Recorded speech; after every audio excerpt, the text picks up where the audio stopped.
Welcome back to the Mega Meeple, the show all about gamers and the games that bring them together. I'm your host, Tom, and I want to thank you for hitting that download button. If you like what you hear, please be sure to subscribe to the podcast on iTunes. And while you're there, leave us some kind words and put out some of that 5-star lovin'. And I'll give you a shout out at the next episode. And tell all your friends in your gaming groups about the Mega Meeple. I'd really appreciate it. Get the word out. I'm only one man. I could only do so much. Be sure to connect with me via the Facebook page, Twitter, Instagram, Snapchat, etc., etc., etc., yada, yada, yada, blah, blah, blah. You know the ones. And all the links to our social media pages are on the website, www.themegameeple.com. Check out our YouTube channel, where we do some unboxing videos and reviews of games and accessories, as well as some Kickstarter previews. And the link to that is also on our social media page on the website. All right, enough of the intro. Grab a seat at the gaming table, serve up some chips and dip, grab a Mountain Dew, and let's get on with the show.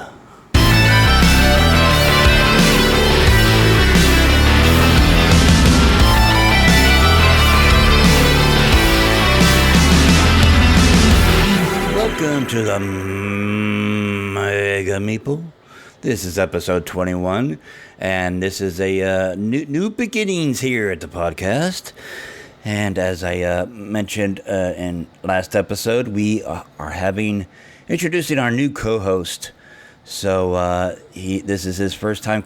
He's been on the show before, and you'll recognize his voice, I'm sure, if you listen to all the previous episodes. He's appeared on a show before, but I'll let him introduce himself. Now, as I mentioned last episode, he's in a process of moving. So the first few episodes is going to be our co-hosting and talking is via phone recording. And I did what I could with the recording and the EQ and compression and all that kind of audio crap to make it as clear and easy to hear as possible. But don't worry, it won't be long until we're able to record the episodes live. So let's get right to the show, and hope you like the new format. Here we go.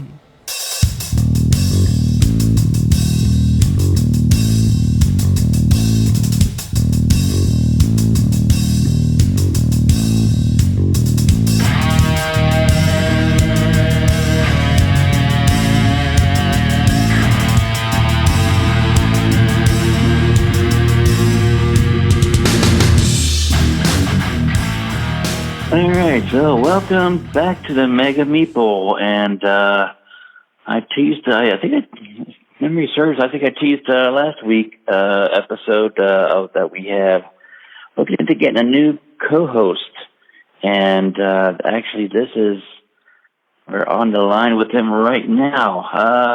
Hello, sir. Why don't you introduce yourself to those who haven't met you yet? Well, hey, Tom, this is Al Ross. Those who may have listened to one of Tom's previous podcasts where we spoke about working within a game store and how that kind of rolls out might remember me from that particular podcast. And Tom and I kind of came to the conclusion that it might be interesting to try to see about how working a group, kind of a co-hosting process may work together. Yeah. So, as I said, this is my very double odd episode. Even before I came out with episode 1, is this is an evolving thing. It's always changing, and I've heard of people doing podcasts. It takes a few hundred episodes until they find their stride or find their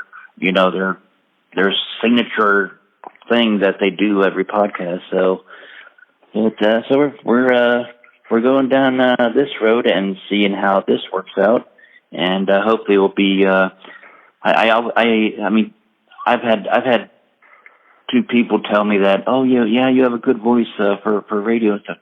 Like, well, it's one of those things where you always hate the way you sound on recordings. like, so it's like, well, rather than hearing me drone on and on, let's get somebody else in here and hopefully spice things up a little bit. So I don't know how much spice I'll provide, but some silly pieces of discussion and some discussions on gameplay, and hopefully we'll be able to kind of work that out together. I've been told I've got a good face for radio, so there we go. Between the two of us, we should be in good shape.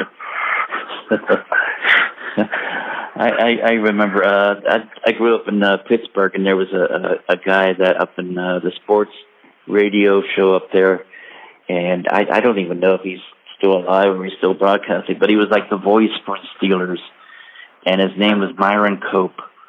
And he had I've heard that name before. I've heard that gentleman call games. That's interesting. Yeah, and then he had. They told me he had a face for radio, but he had a very. When you hear him right away, you're just like, how did this guy get on the radio? But after you hear him call the game, it's like, he is a very. This is Myron Cope on sports. Kind of like the guys that Red Sox used to have, who, just got that voice that kind of wears you down eventually. But he became like the signature voice for all the Steelers games. So. You could hear the cigars in his voice. You know what I'm saying? Yeah. Or if what's the I forget the name of it, but it was like a ice cream cake company that the guy sounded like it was eating gravel. Yeah. It's very signature, and right now I can't think of the name of the company. And it's right on the tip of my tongue. But a voice that you just can't help but say, "Wow, that guy is attached to this particular thing," and it works. Yep. Yeah. Oh well. So I'm almost afraid to ask what because you just getting in the process of moving, and I was going to ask what kind of games you've been playing, but I know for the 2 months that it sent me to move, during that time I didn't play jack crap because everything was in boxes. So, people who've frequent the Carolina Tabletop Games may have noticed that both Patrice and I have been absent for the last 6 weeks or so, and pretty much what Tom was talking about. I was looking for a job and looking for a place to live, and I'm glad you brought that up, because I've had the members of the gaming community have really come to the forefront and provided me and Patrice with a great deal of logistical help and all sorts of stuff, and many of them went above and beyond what was asked of them, and I wanted to kind of let those people know, kind of through this channel, that we both really appreciate how this community has come around to assist us. That's really good. That's great that it's one thing to get together and be social and have fun and playing games. But when those friendships are so valued and so deep that it even spills over into just everyday life, real life, people are helping, being a part of each other's lives and helping each other out when they can. And that's the thing about board games to me. I enjoy computer games. I've played them all my life. Board games are a social aspect. Mm-hmm. And you have an opportunity to look the guy across you in the eye and have a laugh and, have a little competition. And to me, it's a whole different ball of wax, and I enjoy it even more than computer games. Yeah, it's been a while since I've done any computer stuff. Actually, the closest thing I've gotten to the computer games is the console games, and that's about it. It's been a long time since I even done that. I'm actually playing Fallout 4 recently, where I haven't had time to do much in the way of board gaming over the last little while. When I had a little time, I've been playing computer games and playing Fallout 4, which is quite a bit of fun. But I hear, by the way, that they're getting ready to do a board game version of that, so that might be interesting as well. Yeah. Yeah, but that'll be interesting to see how that goes, because it seems like it seems like that like Bloodborne, I think it's called. Mm-hmm. Yep. That was a video game they turned into, and now I think just right now they've announced or getting ready to do a board game of Resident Evil. Mm-hmm. Yep. Yeah, I heard about that as well. My wife is really excited about that one. That's a good segue to talk about October and Halloween. I started on the website and posting on Mega Meeple social pages like Facebook and Instagram and Twitter and stuff like that. I'm not so much counting down, but I'm trying to name my favorite horror Halloween board games for October. And I'm an optimistic son of a gun, thinking that I could actually name 31 of them. So we'll see. We'll see what happens. There may be that many titles. The question is whether the quality will hold up across that number. I may be scraping at the bottom of the barrel there the last 10 days or so. But well, I'll try to be a spoiler here. My best guess as to what your number one is going to be, you don't have to answer, is going to be Zombicide. That's pretty close. That's pretty close up there. I'd say Zombicide. It's a three-way thing. It's Zombicide, Mansions of Madness, Second Edition, and the others. Yep. And I remember actually it was Halloween last year that Eric there at the store did a demo of the others on Halloween night. Yeah. And I remember me and my roommate Matt came out there, and Matt's girlfriend Courtney came out and we played. And afterwards, I talked to her. I really loved the game, and I talked to Eric afterwards. He said he had purchased a second Kickstarter thing of the game, and I said, okay, well, when I'm able to, I may see about buying that from you.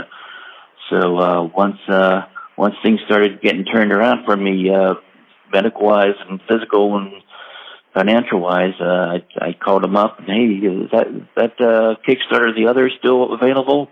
He said, yeah, sure. So he came over and bought this big, huge box over to the house, and so yeah, I've been wanting to play that more now, just because it's getting around October. And in fact, the Saturday before Halloween, we're having a big party at my apartment, and then we're doing all day and night of Halloween horror themed board games. So I tell you what, I really like Mansions of Madness a lot. I like the way they implemented the computer app to take away all the fidgety parts of the game, so that it becomes a lot more fun than the original first edition was, from my point of view. And it turned a game that was kind of average to one of the ones I think is top 25 at this point. Yeah. I never played the first edition. I was a little before my time, before I got into board games. A mutual friend of our, Tuna, said that he loves the second edition because he played the first edition, and evidently it was, if you made like one mistake in setting it up, it would just screw the whole game up. Yeah, if you look up the word fiddly in the dictionary, there's a picture of that game in his first editions. It really was managed to get in the way of the fun. So interesting. So I'll see if I could pull out 31 Halloween games, and somebody made the suggestion to me today that if you run out of like Halloween horror, you could spill over into like thrillers or mystery. Sure. Like that. I said, okay, that's there's Clue and yeah. Yeah, there you go. Well, I know one thing that we've been playing a lot is Terraforming Mars. My roommate Matt loves that game. he's played it solo more times than I think I've played it with other people. But he's reading a book series by a person named Ken Stanley Robinson. Yep. And I'm familiar with it. Yeah, he's reading Red Mars, and he'll be reading a few chapters of this, and it's like, you know what? I'm in the mood to play Terraforming Mars, and he pulls that out and plays it.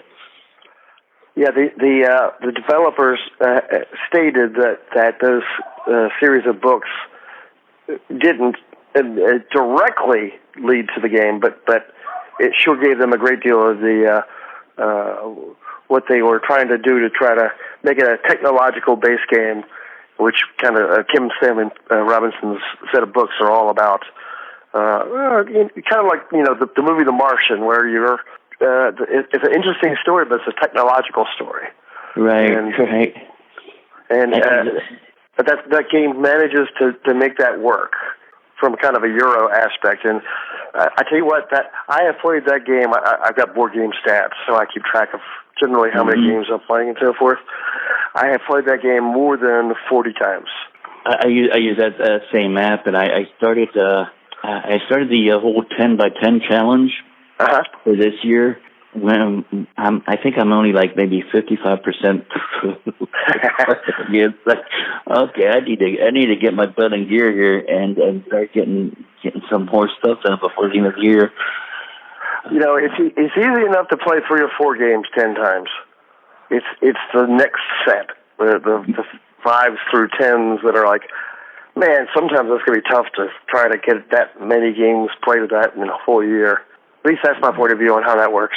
And I've even had to swap out some games I initially had on the list.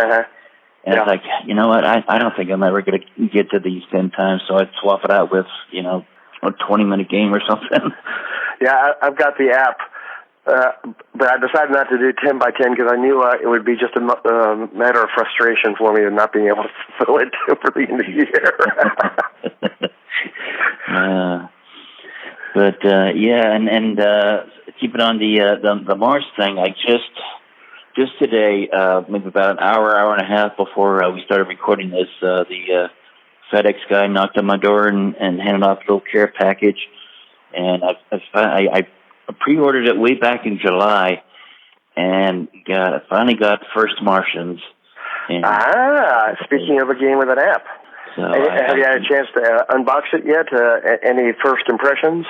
Yeah, I got to unbox. I did a quick, I filmed a quick unboxing video, so I'll probably edit that together in the next week or two. But I don't know. I had heard a review earlier this week that the people that were reviewing it saying that it was the interactive.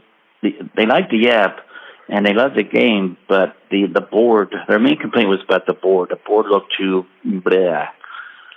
And but I mean, I haven't set up the board yet. But for looking at it in person, I don't know. I think I kind of like it because if you're an astronaut, scientist on Mars, yep, that's pretty much what you're going to be looking at and interacting with is a console and with a lot of blinky lights and stuff like that. We don't have the lights, but we have the cubes and everything to represent the lights. So I'm going to break a prime cardinal rule of podcasting and mention another podcast, but I watched the Watch It Played of First Martians. Yes.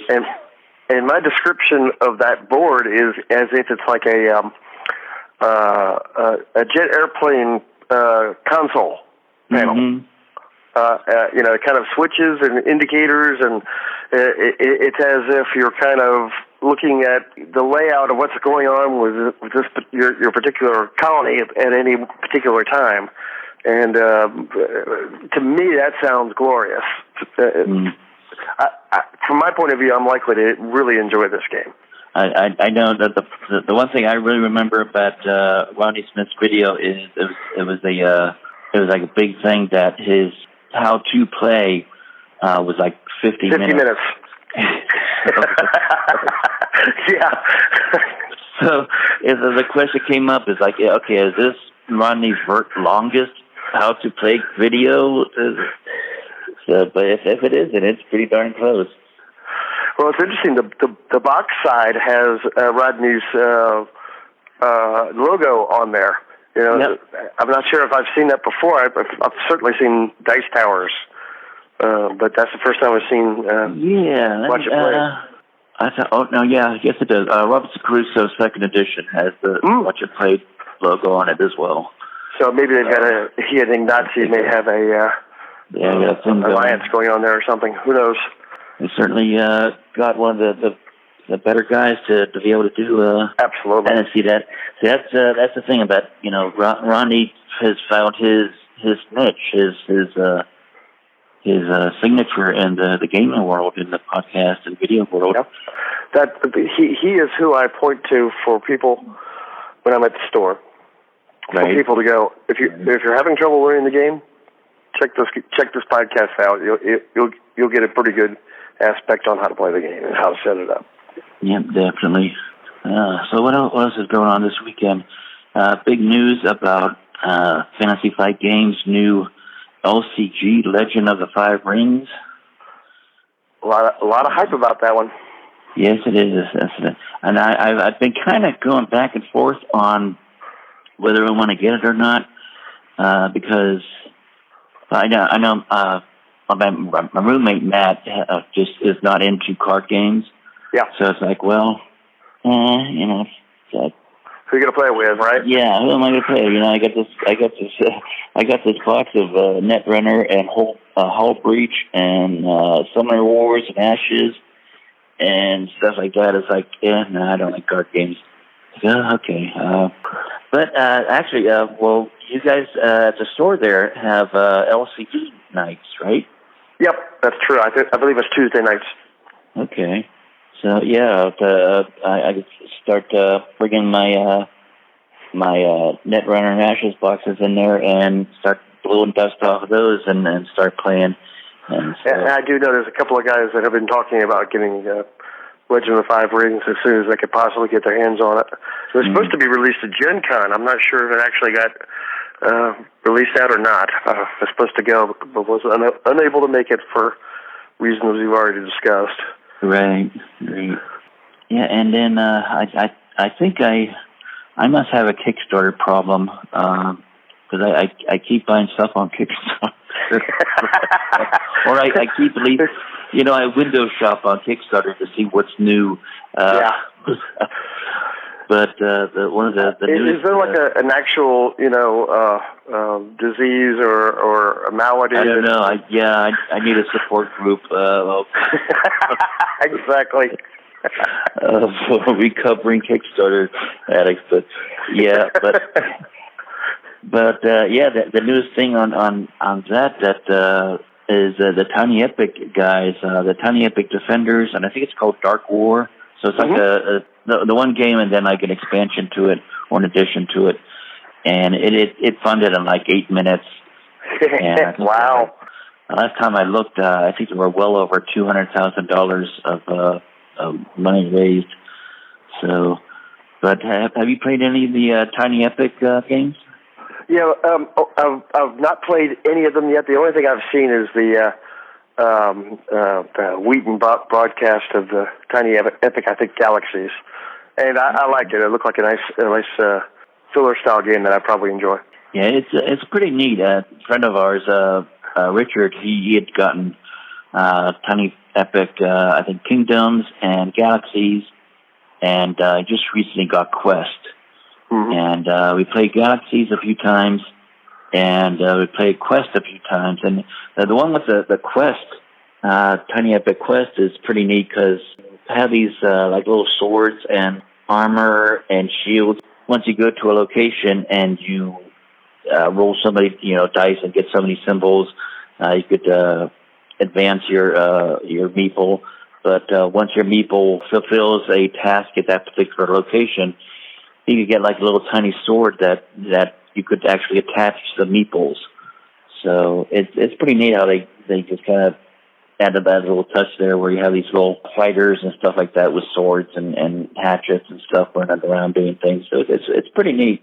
I kind of like the idea that they're there's a movement out there to kind of create I want to call it, I guess, a more casual game for board gamers. So that, you might get some more entry folks getting in, a lower price point, and yet the pieces are not that cheap looking. The rules are fairly accessible, and I think it's a good idea. I wouldn't be surprised to see that kind of moving forward. I know Yellow and AEG had tried to do kind of some of that similar type of marketing as well. Some of them are quicker than others, but it's good, and especially for new people coming in.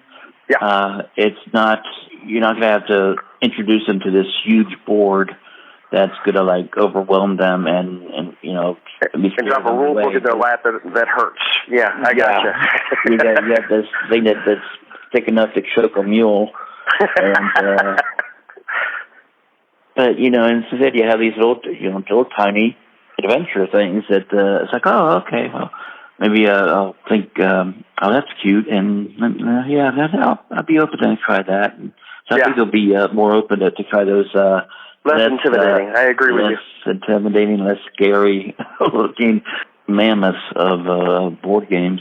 As you kind of pointed out, First Martians is kind of exact opposite of that, a medium to heavy rule book, and what's going to be good for folks who've been playing for a while may not be the greatest for somebody who's just coming in. So. Right, definitely. I guess that'll be it about for this week. I've always been told by other podcasters, just not even in gaming, but just podcasters in general, is like, well, the length of the podcast is there's no correlation between how many numbers you get or how many downloads or subscribers or listeners. Or if you have 5 minutes worth of material, record 5 minutes. Or if you're like the guys at the Secret Cabal that has 3 hours worth of material, they record a 3-hour podcast. That's why it's secret. Yeah.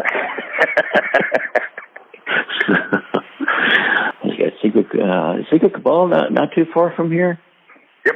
Yeah, but there's those, and then little old me trying to make his mark, I guess. But I've always said, like, I'm bored. I like going board games. I'm retired, so I get a lot of time on my hands. So I got to do something that I'm just happy that I'm still alive long enough to be able to do things that I enjoy doing. I feel the same way, Tom. Yeah, I know where you're coming from. Enough of my mental capacities to enjoy it and know what's going on. Well, I'm not so sure I still have them, but we'll figure that out. Yeah.